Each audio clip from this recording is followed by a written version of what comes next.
We're gonna move right on. Next, we have Tara Condon.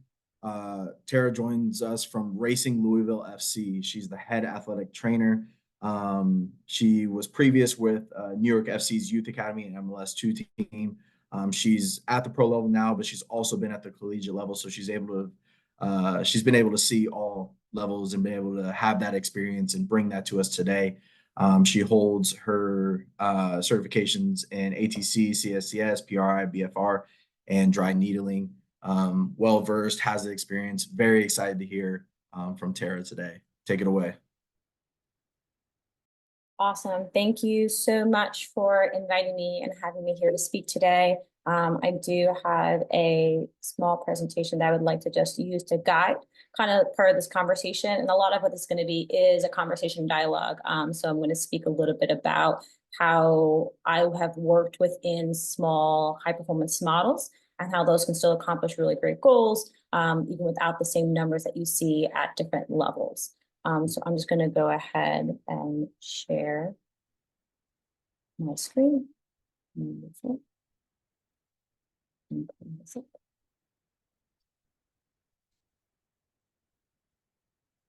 Awesome. Hayden, can you see that okay? Yeah, that looks great. Fabulous. Amazing. Okay, guys. So the title of my presentation is Discussion on Interdepartmental Collaboration with a Small Medical and Performance Staff. How I'm going to kind of go about this presentation is I'd like to give a little bit of background on myself to just kind of justify that I promise I have some ability to speak on this topic. I would like to give a history of where I've worked in different medical staff. So explaining my differences between the college, academy, and now my experience in the pro setting. And always make sure to understand that my pro setting is, I have both experience with NYCFC as well as Racing Louisville. A little bit of then kind of go into delve into our current setup here and how we are currently working with NWSL, but also want to discuss my goals for growth. By no means do I say the model I have is the ideal model, but I don't think it's not something that you can't create a high performance model in. It just requires a lot more dialogue, communication, collaboration, connection, and support, and then provide opportunity for question and answers. So a little bit of background on myself. So I'm originally from New York. I did my undergraduate degree at Ithaca College, where I played college softball, and I received my bachelor's in athletic training. Being in a Division III setting and then going to Division I setting, it's very interesting to see how athletic training works and the collaboration with sports science and sports performance. At Division III, you don't really see a huge overlap or communication between performance and athletic training. Everyone kind of is doing their best in their department, but you don't see the overlap. And the overlap, even with the coaches, is only in season. So I didn't really have as much experience seeing that overlap, but you start to hear hints of it when all of a sudden someone's is injured and coming back. But in the Division III setting, you just don't have the resources to have that collaboration, or at least Ithaca wasn't. Oftentimes in-season team were the priority, and if those who are playing were also priority. So injured players, instead of working with both performance and medical, maybe just worked with medical. My next transition after I graduated from Ithaca is I went to the University of North Carolina, Chapel Hill, to obtain my master's, and that's actually when I first started working in soccer. So my background from an athlete is in softball, but very grateful to have UNC as my introduction to soccer and find the love for soccer there.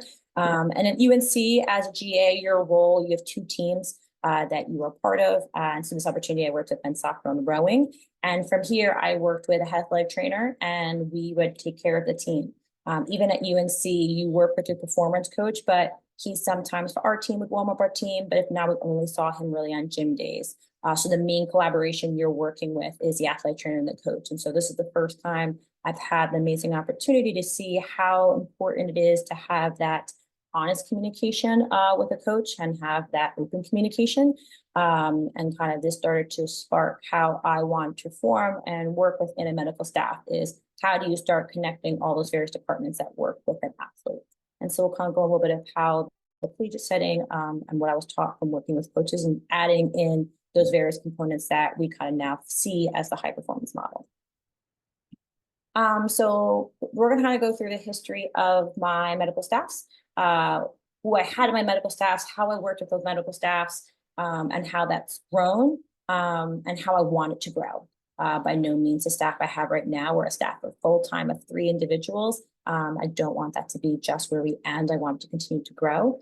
So my first job outside of UNC, I worked at Grand Canyon University out in Phoenix, Arizona, which is a Division I school in the WAC. They have now transferred conferences, but I worked with their men's soccer and tennis team. So in the collegiate setting, you often see that where athletic trainers are not full-time with the team, but you're still expected to have the same attention and effort and communication. So now the communication that I need to provide to one team, I'm providing to two teams, two coaches, and variety of staff.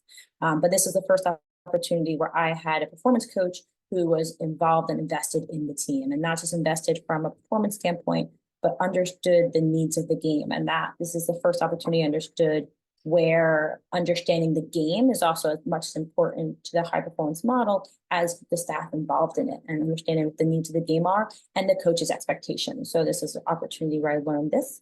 From GCU, I transferred to New York State Football Club, where I worked with their academy system. I was trying to get into the pro setting, and unfortunately the opportunity was to go academy first. And I'm very grateful for my time, because here's where I worked as an athletic trainer and a performance coach. So now I have the opportunity to be in both roles and see, understanding from their viewpoints, performance coach, where I had natural internal conflict as a performance coach and athletic trainer. And now as an athletic trainer overseeing a performance coach, that dialogue I need to have, and also respect for that position that I need to have. So being in that role. And then finally, now I am at Racing Louisville Football Club. So kind of breaking down each of these settings. So we're going to start in the college setting, what our high performance model looks like, as mild as it is, and each time it kind of grew and continued to grow, which is really kind of exciting looking back at my career. So in the college setting, you often have, for a team, you have a head AT in charge of that team. Sometimes you have 1 to 2 students, but as students, they're there pretty much to support you, but their ability to provide input and support is still at a lower level than oftentimes coaches are expecting. And I have 1 performance coach.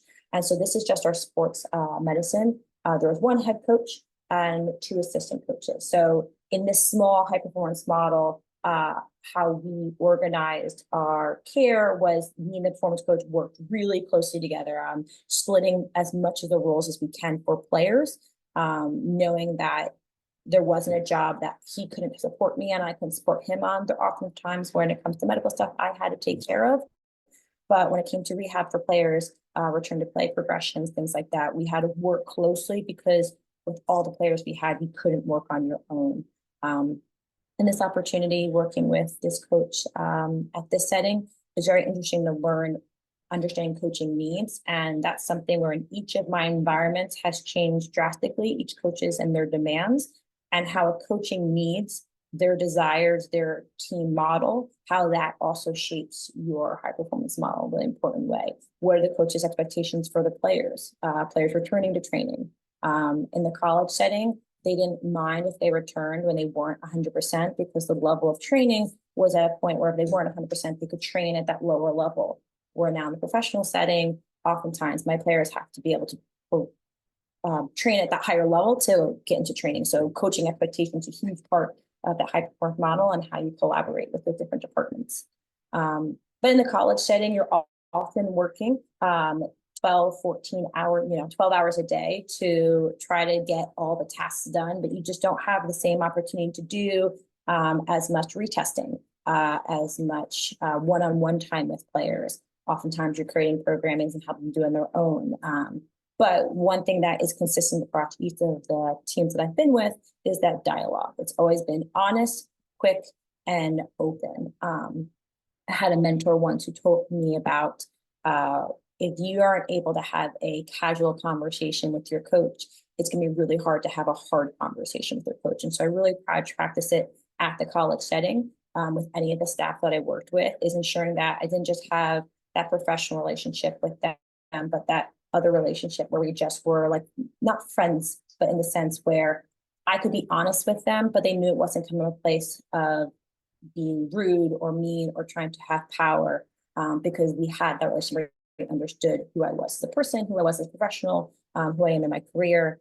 And I think that was really important in the setting, is to ensure that my conversation with my coach wasn't always about injured players, that we had opportunities to talk about how players were doing, how I can improve our communication, try to talk about positive things, so that when I had those harder conversations about starters unable to do things, that dialogue was able to happen. And I kind of tried to continue that throughout each of my careers. So every time I don't walk into my coach's office, I'm not always going to be the bearer of bad news. And I think that's something that's often hard as an athletic trainer, when you always talk to your coach and everything you say is always bad, is trying to balance that with other positive things.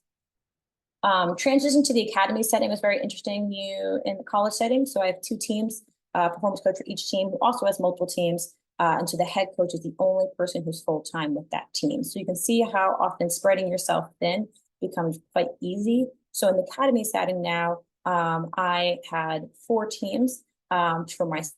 I was also performance coach for 2 of those teams, but we also had a director who overseed 4 teams, a performance coach who helped with those teams, and another athletic trainer.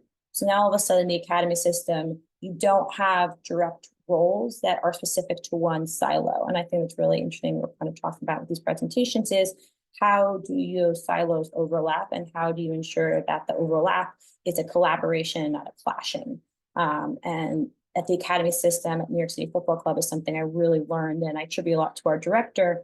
And how he did this was, I think, one, it was clear defining whose roles was what, but understanding where our roles overlapped. But when those roles overlapped, who would take the lead on those roles if there was a conflict? And I think that was really important. So as much as I was an athletic trainer and performance coach, if there was a performance conflict, the head performance lead, he would take the final decision. So whether it's understanding if someone's returning to play, how much running they need to do, minutes in a game, potentially that would kind of fall off the performance coach talking about whether their load is worked up to that point. So in this setting, I also had 4 academy coaches and 4 different teams I had to communicate with. So I think you often hear a lot of coaches talk about it's meetings. It's meetings where you're sitting down and they're intentional meetings. I think it's really easy sometimes to be in a meeting and just run through the roles, but having intentional meetings where you have to talk about players, talk about what the day's plan is going to be, having a process for things allowed us to not feel overwhelmed being a small team of 4, dealing with 8 teams. I had 4 of them, there were 4 in the older group. So in the academy setting, one thing I learned was, even though you have those overlapping of roles, who takes the lead when those roles overlap?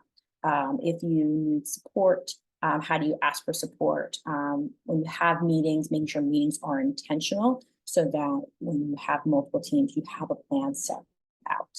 But still, both like the college and the academy setting, you're still limited on your resources. Everything I wanted to do for the players, for the team, oftentimes I couldn't do. You had to do what was needed, and I went based off the coach. What did the coach need? How did I support him? What was his needs for the players? And I think that's a big theme I've heard is there's as much as I want to do for the team, for the players, but I still need to follow through on what's team's goals, team's mission, things like that. In the college setting, players pay for their college experience. Oftentimes they sometimes get a scholarship, which is a unique situation, but oftentimes they're paying for college. So I am a service to them. In the academy system, it's a development system. So my services, my thoughts, my purpose there is often to help develop and grow players so that they're available for the first team, they're available for selection, which is very different from my professional setting now, where this is their job. And it's been very interesting having to transition our departmental goals with the coach's goals based on the setting that we are in. So currently in our professional setting, for full-time staff members, we just have 1 head athletic trainer, 1 assistant, and 1 performance coach. So if you think about all the roles and things that need to happen within a performance team, us 3 have to take on all those roles. But as part of our goal in collaborating is we have a variety of part-time individuals who support us. So we have a part-time physical therapist, part-time massage therapist, and a part-time chiropractor. But anytime someone is part-time, communication becomes very challenging because you don't see them as often. And so one thing I'm learning now in the professional setting that help with having that interpersonal collaboration is understanding communication styles, understanding communication expectations, and leaning into people's natural communication styles and trying to find ways where you create those in opportunities so that you're ensuring that everyone is on the same pulse. And that's been a big theme now in my current setting, which I'm going to spend most of the talk talking about is our current setup, how we create collaboration based on our coaches' expectations. Errors I've made, I think it's really important to talk about. By no means am I perfect in my collaboration with individuals. I'm still learning how to continue to incorporate, especially as we continue to add more part-time individuals. How do they take on the roles that I once had to do all on my own? And how do you now share responsibility and share those roles so that you can continue to create a high-performing environment for your players? So our current setup. So this is our team from this year. So we have a head coach, 2 assistant coaches, a goalkeeping coach, and then our 3 medical staff. So we're going to kind of go a little bit down, starting at the top from a coaching expectation. I think it's really important in the pro setting. The coach is your lead, how they want to communicate, how they want to establish the team itself, what their expectations are. And so from our department, how do we support them?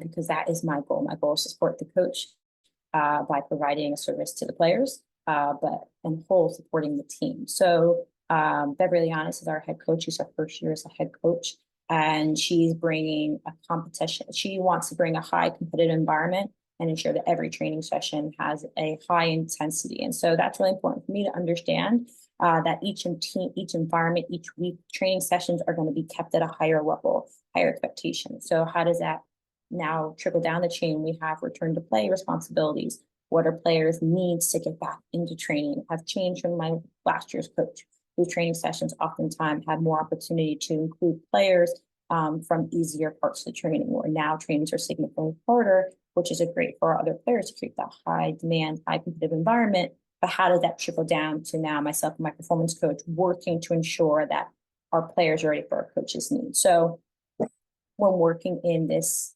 collaboration for our pro environment, step 1 is what are your coach's expectation? What are their needs? And how do they want the communication? So in our environment, we have a sheet that is updated daily on players' updates. But anything that is like quick changes, urgent changes is always done. I do in person and immediately as much as I can. So that's one of my things, my coach's expectation myself, is that something's changed. I am quick and honest communication to my coach about players' availability, because she's planning each session, understanding who she has available. So that's mainly my role right now, is player availability for my coach. So it's a big role I play for her. And then we talk too about game minutes for the weekend and working game by game. So for our coach, she works 1 game at a time. And so how does that work with my communication to her? How does that work from like our day-to-day and week-to-week collaboration? So knowing that 4 days before a game, she's going to start asking the question about people's availability. And so making sure that we feel prepared for those questions.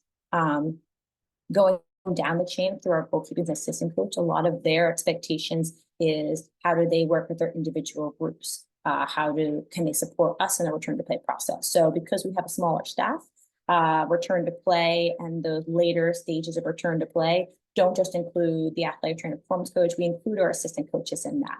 They're part of the technical drills. Because my background is in softball, my soccer capabilities include a 10-meter pass. That is where I excel. And so I know that I cannot challenge a player in a way that's necessary prior to them getting to training. So how do I work with my assistant coaches to collaborate with them on? And so that requires then early communication, on communication, and planning during the week. And so that will be done earlier in the week for our session plan. And then working down to our performance coach and myself. Our performance coach, bless her soul, is wearer of many hats. So not only is she in charge of sports science, so she's their daily questionnaires. So obtaining those daily questionnaires and communicating that to the coaches. But she also takes that and communicates it to us, and we collaborate on, are there players whose daily questionnaires are showing red flags that we need to address, that we know of. And our little trio of myself, my head of performance, and my assistant athletic trainer, we probably meet in the morning and then we catch up every hour, always asking, have you heard any updates, anything from players, any updates from the daily questionnaire? So that if any of our coaches asked one of us how a player is doing, all 3 of us would be on the same page and aware. It requires a lot of communication and a lot of work on all of our parts. And the reason that we try to work really hard on that is we know that at times every coach is just going to ask someone what is going on. That's just how our group works. We're a small group, so they know they can ask each of us. But it also takes pressure on one person to have and be the person to go to. My coaches know if they need a player availability, they can talk to my head of performance because we've already talked and had that conversation. So now instead of me constantly being pulled away from a job, one of us can be found and that communication can happen. I think when you look at a smaller team, it often requires everyone to do more work, but in a way that's not done poorly. It's a way that we're done now, that we're all on the same page. And that's something I really appreciate about a small team. You often hear the phrase too many cooks in the kitchen can kind of lead to disarray. But for us, we all know what's going on and have the same pulse. But often because of a small staff, that leads to higher burnout. So halfway through the year, all of a sudden tasks become, the injured list becomes a little bit higher. You have to start taking on more players, more rehabs, more programming. You're running 2 rehabs, 3 rehabs on the field at one time, trying to figure out how you can connect them and collaborate them in a way, working after training, before training to make sure everyone's taken care of. And so it's not sustainable, and that's what we recognize. And so kind of our goals for growth is to add in more individuals. So we've added in this year a part-time chiropractor and a part-time physical therapist. And so one thing I am learning this year through adding in new staff is each year of my career, I've added almost a new staff, which means a role or a task that I've completed, I can hand away, or we can add a new task that we can now complete. And so it's been interesting working off of expectations of coaches and also expectations of general managers. I don't think we talked about that enough too, is expectations upstairs of how do they want us working with the players and creating an environment that allows them to continue to grow and improve. And by no means am I perfect. I'm learning that as a young clinician, and I say young because some of my mentors, I just feel like I still have more to learn, though I've been told I can't keep saying I'm a young clinician. I'm officially getting into my years where I can say I'm just a well-versed clinician. But I think one thing I do struggle with times is knowing when, how to give trust away, to give roles away. And that's something I think as a leader in different departments, you have to learn is like, when and how do you give responsibilities away? When and how do you split up roles? When and how do you ensure that individuals can make their decision so that when you want to start completing a task, you don't have to do it all on your own. And I think that's something that's beautiful about a team and environment is that it's not an individual sport. You are not on your own. I'm not in the college setting anymore where I am on an island trying to do everything for my team, trying to do, their nutrition, guide them, provide like for programming for return to play, trying to run their technical work. I'm now in a professional environment where we have multiple staff who can start pulling in their levels of what they're good at. And I think that's one thing I want to highlight too is when I first learned about the phrase of a high performance model, it talked about highlighting the areas that people are expert in and trying to ensure that those areas of expertise are being utilized. So when it comes to my assistant coaches and their ability to run technical sessions, understanding a player's role and responsibility in the field, how do I in the return to play process lean on their areas of expertise to ensure that return to play is done well. My performance coach and her capacity and expertise in strength and conditioning and sports science. How do I, when a player is returning from rehab and wants to start progressing in the field, ensure that their programming is significant enough to ensure adequate strength gain? So how do I lean on her and her level of expertise? But same how do people lean on me for understanding players' availability based on the tissue that's injured, the player's medical history, where they're at in the return to play process. And so leaning on areas of expertise, understanding where that overlap is. And then when there is an overlap, who do you lean on when there's a decision that needs to be made? So kind of went through a little bit of our current setup, but I want from here kind of go on what our goals are for progressing this. I think one issue I've learned and run into is we talk about who to lean on when that decision is, when there's a conflict. It's still, I think, often nice as you have a head coach in charge of a whole staff and GM in charge of a whole team who can be leaned on when bigger decisions or larger conversations need to happen.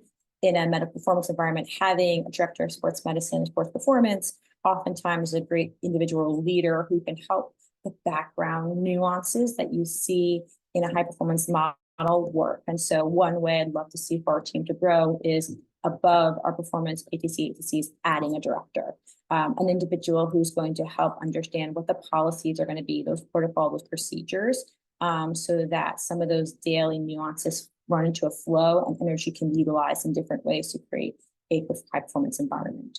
Our physical therapists and massage therapists are both part-time. And oftentimes what you see through that is you start to utilize them and you find out ways you want to use them more, but you have to kind of almost pick and choose and you have to triage. Triaging is one of the hardest things I think as a medical provider is like, how do you understand who deserves what first? How do you ensure that those who aren't getting those needs at that moment, how can you provide them a still amazing environment?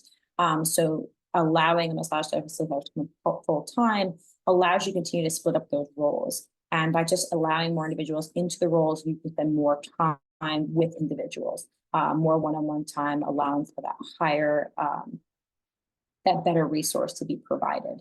And so that's kind of like, and then I think another two is our core performance coaches, a department of one. And I think we underestimate often how important strength and conditioning sports science is in the professional setting. Often these players they are top 1% of all soccer players, but how do you help them get to that next level? How do you keep them on the field? We know that research shows players that are available, teams that have higher availability, have a higher success rate on the field. So how are we using our tools that we have part of us to ensure that that top 1% of that players are getting even better, how that availability continues to stay high? How do we ensure we can prevent as much as we can injury standpoint? We know that injuries happen. We play contact sport. It's really hard to say we're never going to have a 0% injury rate. And my coaches are very aware of that. And are very understanding coaches that injuries happen. But how can I still try to create an environment where my coach doesn't have to ask questions, why is that person out? So that's kind of our goals to improve, is adding in like 2 more staff and making our other 2-time full-time. And then from there, I think it's one of those environments where you also need to add more and you see what other roles can be now held. What are other things you can do? I don't have grand dreams for adding 5 more staff because I don't even know what 2 more staff look like. And I think growing too fast, too soon, roles become clouded or they become so overlapped that you don't have your own role. And that's something I've also seen in error in other teams is under not having an understanding of what your role is. And I think that's really important for creating sustainability in staff. We talk about burnout by having too many, not enough staff, but what about having burnout for not having a purpose and a role and understanding where you fit in the team? Understanding your role, being a part of a role. When I was a college athlete, that was such a huge part of buying into the process, buying into the long hours and the long weeks. So if you all of a sudden have a staff that's so large where someone asks you, what is your job? And you can't clearly define your roles and your collaboration, how you connect and improve on the team, are you going to be satisfied in what you do? At least personally, that is something that I know I want to ensure as a leader of my group, that everyone feels not only are there areas of expertise being leaned on, are being utilized, being valued, but also that they know their purpose, they know their part. That also allows you to create accountability, right? If you don't know what your role is, but something happens, how do you create accountability for when something starts to falter, when all of a sudden starts to fail? So I think growing at a pace where you can still ensure roles are understood, responsibilities are understood, even if there's an overlap, how that overlap happens, how that's going to work, ensuring that people's level of expertise are being leaned on and being valued, and that people still have their purpose and understand their role within a team. And so this is my small medical staff team. I am beyond grateful for their communication and collaboration, but I'm also really proud of the way that we hold each other, I think, accountable. I think the ability to disagree with each other. I think when we talk about interdepartmental collaboration, you have to have the relationship where you can disagree with someone. You have to have the ability to look at someone and say, I need more from you. But I think you also need to have that ability to understand when they might need help. So within each of our roles, we're willing to support each other, even if it's not our job, right? I'm willing to pick up cones and clean up balls and pump balls and help my equipment manager. I'm willing to serve a ball into a drill for rondos for my head coach if that's what she needs that day. I'm willing to be in the gym and observe a strength session with my performance coach if she needs that support. But they're also ready to grab a rack of water bottles and bring them to a set of players during a hydration break.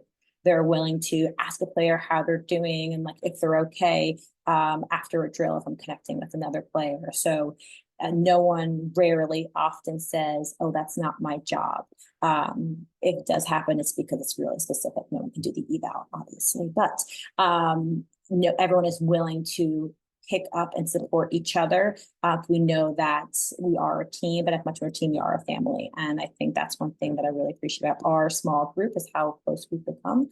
But by no means do I think we are satisfied as our small group. We still want to continue to grow and add more staff. And with that, allowing more roles and responsibility to be added in. I went through it quite fast. I do apologize. A quick talker from New York, but I wanted to leave the floor open for any questions, talk through any scenarios, give examples of ways that I collaborate with my coaches and my performance group. But that is currently my presentation. Awesome. I have a question. First question is from Jamie. What do you feel is the biggest hurdle in returning an athlete to play after an injury when you're collaborating with all the different disciplines? So strength coach, technical coach, etc. Time. I think expectation of time is a huge hurdle. I think as athletic trainer, there often you get the question of, well, when will they be ready?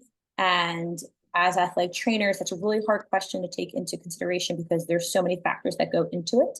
One is just the player. I have some players who their ability to do rehab and treatment and their willingness to go above and beyond and do everything possible is super high. So it's really easy to be like, give them the shorter end of time.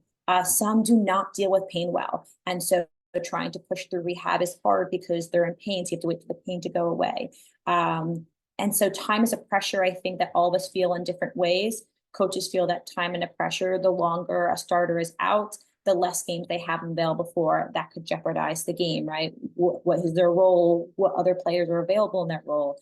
The player's expectation of time. Some are very antsy to get on the field right away. And I think, you know, for a player who might have been out for 2 to 3 weeks, their acute to chronic load all of a sudden shifts. So if you push them into training too fast, they're at higher risk for another injury. And so you're doing education. So to answer your question, time and the expectation of time is the biggest hurdle because everyone's department and how they want time to respond is so different. And what their, I think, pressures are is really important. And one thing I've learned is I think understanding the pressures that my coaches are under and respecting that, and obviously not changing my decision based on that, but knowing how to take that into consideration and how to take that also into communication. I think what's great about the pro environment, which is different from the academy and the college, is the player is a huge part of that decision-making process. I can only provide my thoughts and opinions based on my expertise, but I've had players who are like, I want to push through this, I want to play this. And I explain to them the risks, the coach understands the risks.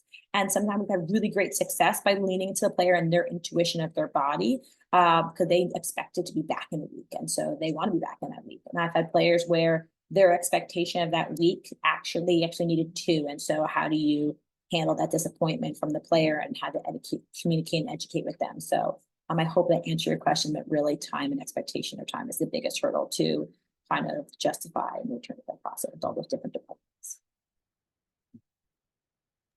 Awesome. Thank you. Next question. Have you dealt / navigated miscommunication or disagreements within your career? What steps did you take to resolve that? Always. I think when I had for a miscommunication, I think, and looking back and reflecting on it, I could see it happening. So we had a morning meeting. It was late in the year. So as you get towards the end of the year, energy is harder. The mornings become distinctly harder. So we had a conversation about a player's expectation and training, myself and my performance coach. And so we went through and we talked about the expectations, but there was somehow miscommunication on what drill she was going to be included in and when she'd come out of those drills to work with me. And so all of a sudden we're in the middle of a drill training and the player's leaving being like, oh, Tara told me this. And Julie's like, no, this is the problem. And so I think one thing in that moment is realizing we lean on, again, I talked about like who is in charge of that final role. So players' ability to train, their final decision to train, it comes from myself. So in that decision, there was a miscommunication and a disagreement on the field. But because I'm the one who takes the lead on players' ability to train, whether it's yes or no, we leaned into my answer, which was she wasn't going to. So then the coaches had to adapt. And then afterwards, I think providing a time for reflection and being like, what happened? I think that's something we often say, close the loop. It's like, why was there a miscommunication? And it was that morning was simply because performance coach forgot her notebook. She tried to remember it instead of writing it down. And this was a player who was kind of in this like gray zone of return to play. We weren't sure what the training session was going to be. And so a lot of the communication happened too rapidly where there wasn't just a follow-up to be like, hey, just want to follow up and confirm. And so one thing we grew from that moment is we always do a follow-up in collaboration. So we'll talk in the morning before I see players, and after I see players, we'll go through the practice plan again and make sure, okay, these players are in this drill. What are they doing during this time? So there's now a closed loop system and a secondary way that we communicate with each other. And then there has been time for disagreement. And I think when disagreements are from a miscommunication, because sometimes miscommunication is just from like maybe a lack of understanding or not enough, or they didn't hear you correctly. But when there is a disagreement, again, I think it's the respect and understanding of whose roles is what, right? So whether it's a disagreement on if a player should do an additional run, and sometimes those are really easy disagreements. Hey, so-and-so, should she go? I think she should go for a run. And the performance coach is like, no, based on her load, she doesn't need it. And I'm like, okay. And I respect her role and I respect her understanding. But if there's time where a coach is like, I need her in the like night, oftentimes between myself and the performance coach will have the disagreement. And it will often it'll lean on whoever's final role and decision is supposed to be in those moments, but it's not built in that moment. I think it's really important to understand that when there is a disagreement and miscommunication, we leaned on the relationship we built, the trust we built, the communication we built prior. And if it's a new relationship, right, like if you're starting in a new environment, it's a new head coach who doesn't agree with you, you might have to be the bigger person to understand, like, based on this agreement, if you put a stand, is it going to put the player at risk? It's going to put you at risk. And if either of those are a yes, you stand your ground, you say no, but you have to find an opportunity to, when emotions have calmed down, and you can have a conversation on, hey, this went wrong. And I've had that with a coach. I had a player in college setting. It was a very interesting moment, who hurt his hamstring in training, ended up being a complete rupture of his hamstring. That was the final diagnosis. But first hamstring part, he couldn't walk off the field. We had to help carry him off the field, and it was probably a Thursday. We had a game on Saturday, and I went to the head coach and I'm like, hey, so-and-so is not going to be available for this game this weekend. And he's like, if he says he can play, he can play. And it was one of those first moments where I was like very confused. I'm like, he can't walk. I don't think he's going to be able to play. And I didn't say this to the coach, but this is going through my brain as a young clinician. I'm like, I don't understand why we're not on the same page. He can't walk off the field.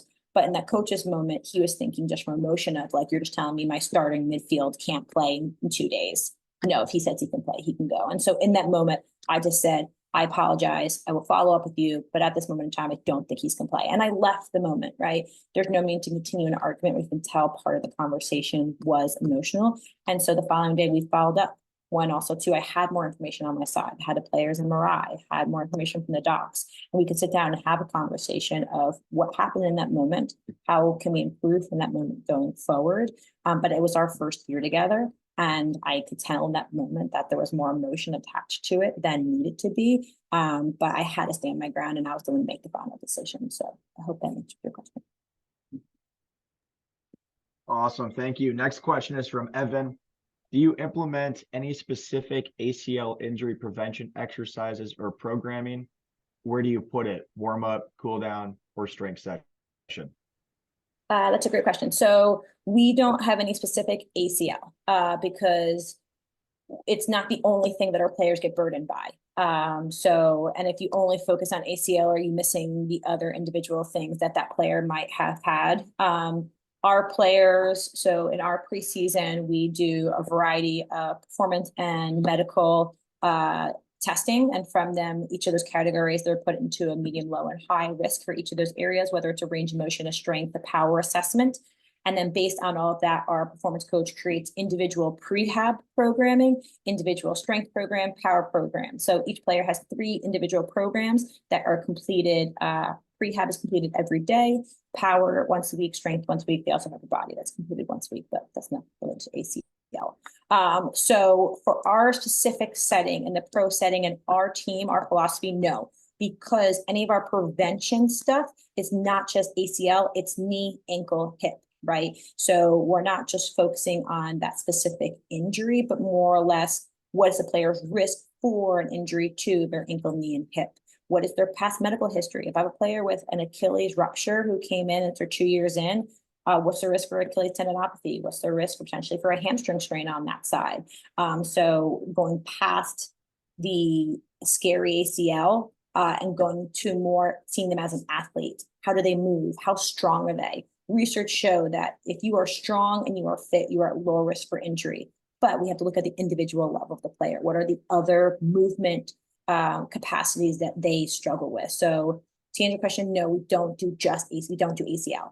But that doesn't mean we don't do a preventative programming. It's just not, we don't call it ACL. We just call it for them based on that athlete and their needs. What do they need to get better and to be decreased risk of injury? Now, do I think that's best for every environment, every level? No, but in our setting, I have a 34-year-old professional athlete. Her needs are so different from the 18-year-old athlete I have. Her experience in the gym and doing performance work and doing strength work is so different. If I gave her an ACL program, I'd be doing her an injustice. But that doesn't mean I don't give her a program. It doesn't protect her knees, doesn't protect her ankles, protect her back, but also ensure that she's performing. Because I don't need to just prevent injuries, I need to increase performance. And by I say we, our staff, right? It's not just prevention of injuries, but I need to improve performance. Because if you're not improving performance, our team is going to fall behind them. Awesome, thank you. Next question is from Christopher. I was wondering what your advice would be for someone new walking into a pretty new program. I am starting as the team's first academy AT and was wondering how I could help the most from a team standpoint. That's amazing. Good luck. I hope you have the coffee for the academy system. I loved my academy system. I think what's really awesome about the academy is the age level that you are at. I am now working with 22-year-old athletes who move. Some of them move phenomenal, like they're the type of athlete you want to pick first in gym class. And then some of the athletes where you're like, I understand you're a pro soccer player, but like you move horrible, right? And so you're at this really unique setting where you're with athletes where they are learning how to move, how to develop. But before I think you decide how you want to do things, I think step one is ask your head coaches, your head of your academy, your sporting director for your club, what is their goals and expectations for the academy? So my academy at Racing Louisville and Louisville City, their expectation for the academy, it's more of just a environment for people to play. Whereas my expectation for the academy at New York City Football Club was a place for development. And that's going to guide what I'm going to do for players so differently. If it's just an environment for teams, players to play, for individuals to have a place to come to and just stay healthy, then I think I'd focus more on, okay, well, how can you just be a health educator for these athletes? How can you help them learn about their body and their injuries and how they can take care of themselves? But if your staff and your program's expectations is for development, well, then start at the basic. Where are these athletes in their development? That's one thing we did in the academy system at New York City Football Club is understanding, are you an early, late developer? Because if you're an early developer, you're going to be bigger than a lot of your fellow athletes. Are you being challenged enough? Are you getting the needs you need for your development? If you're a late developer, are you smaller than your fellow athletes? Does that put you at higher risk for injury? Do the parents understand that? Does your coaches understand that? If they're falling behind in performance, is it because of performance or because they're smaller? And how do you maybe shift them to different age levels to ensure they get the right performance environment? And then understanding where that is, when are they going through their peak growth spurt? When are they going to start moving? Because when they start having that growth, that's when they're going to start moving weird because they're going to get longer limbs. They're also going to start getting tendinopathies. So how can you create preventative programming or just create programming knowing, okay, based on your measurements, you're going to probably go through your growth spurt maybe in the fall. So I'm going to start you on a tendinopathy program to make sure that as you start getting grower, we're going to try to prevent you getting tendinopathies. How can you work with your coaches in creating a warm-up that does movement? Movement education. I think that's one big thing we did in our academy system was our warm-up for the U12s was movement education. We taught them how to squat, how to lunge, how to jump, how to land. It's movement education because at that level, what they're learning is how to move. Because right now they're all focused right now is just like understanding the game, soccer IQ. But that next age group, it's like they need to start performance more. So how are we, from performance standpoint, how are we working on improving their performance? So now we're using warm-ups to work on A cells, D cells, working on speeds. We're using more power in there. And then the older age groups, how do we ask the coaches for time to do mini gym sessions? And you don't have to do a lot for a gym session, but how do you find that time? So I think step one is you need to talk to your higher ups. You need to talk to your director of the academy, your coaches. What are their expectations for their team? And the expectation is development. Start simple. Okay, what is the need for each age level? Where are they at each age level? And start oldest to youngest, because your older players, if it's development, your older players are closer to getting to the first team. So make sure they can move now, make sure they're strong so they can perform at that level. And it's just simply for an environment for kids to play in. Well, now you're the first person that's ever going to care about their injuries. They have no idea what their calf is or a quad. Their perception of pain is new. They're going to sprain their ankle or maybe get a cramp for the first time. So you're going to do a lot of education. So maybe spend your time on parent education, player education, coaching education on just like health and well-being, which is as athletic trainer is part of your role, right? It's not just the performance side and prevention side, but also the education side. So that would be my approach, but don't do it alone. Like ask people so that you don't put in all this work that's not needed from you. But that's probably my thought.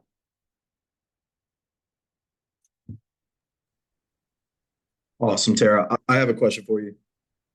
So your time as an athletic trainer and a performance coach, what was your biggest, I guess, internal argument that you had having to do both those roles and see both sides? As a performance coach, you always, I felt like I always wanted to do more. I just wanted to like, how could I push them to that level where you're getting adaptations? And as an athletic trainer, I was always like, well, it's gonna be too much where they're gonna get hurt. Right. And I think that's still a battle I work with my performance coach on, where I'm like, oh, they're sore. Like, they get sore after gym, but they have to get sore after gym because you're getting those adaptations. So I think it was often like how much to push, how much to go, like at what point, when you think about, in athlete training, we learn it's been called the SEDS principle. You need specific adaptations to impose demands. If your demands are not high enough to create adaptations, you're not getting enough out of them. So you need to really push that. But there's a fine line where if you push it too much, they could get too sore where they can't go, or maybe they get injured, but you have to push towards that line. So as a performance coach, I wanted to push more. I want to focus more on ways I can work on power and stuff. And as a trainer, I wanted to do more like correctives. I want to do more like ways to help prevent injury. So I think there's that fine line between how much to push and how much you need to hold back. And so as an athlete, I'm definitely more of I like naturally am conservative. I'm naturally more of a concern, and I have to work harder to push myself to be more aggressive with allowing my athletes to do more and knowing that they're not going to break. I will be a worryful mother. When I have a child one day, I'll worry about them. But my athletes, I think it's finding that balance when you need to worry and be concerned and when you can say, no, you're fine. Go push through this discomfort. It's okay. I think that's kind of the biggest conflict I have had and still have, except now I get to externalize my thoughts with someone else and they get to give their opinions instead of it being an internal battle. Perfect. And I think this next question kind of ties into that. But what would you tell an AT to help understand a performance perspective a little bit better? And then vice versa, what would you tell a performance coach to help understand the AT's side or perspective a little bit better? I think when talking to, as a performance coach talking to an athletic trainer, I think it's reminding them that just because they do gym and to get sore, that doesn't mean they're going to get hurt, and they're not going to get hurt in the gym, right? I think if you don't get stronger, strength is so important for injury prevention. So if there's an athletic trainer who wants to prevent injuries, who like that's their focus, it has to be around strength. But they have to also understand like how strength is gained. Like it's gained through like higher weight and lower reps where you're pushing heavy weight. And those are sometimes some risky environments. So I think it's also maybe learning that trust in your performance coach of like, what's their philosophy? How do they correct people on form? How do they adjust for injuries? And so having that dialogue, I think, is super important. So I think for a performance coach, athletic trainer, it's reminding them that strength is really important. Strength and power is super important for injury prevention, that people are strong and fit. That's going to help prevent injuries. And that's a big, like for athletic trainer, it's a huge like ding in their ear. It's like, oh yes. But athletic trainer, I think for me to a performance coach, it's like reminding them that like our role often is like understanding tissue and how tissue responds to load. And so that's sometimes a big conversation I'll have with my performance coach is like understanding how muscle versus bone versus tendon responds to load. How do they respond to low load, like, you know, isos versus concentric and eccentric?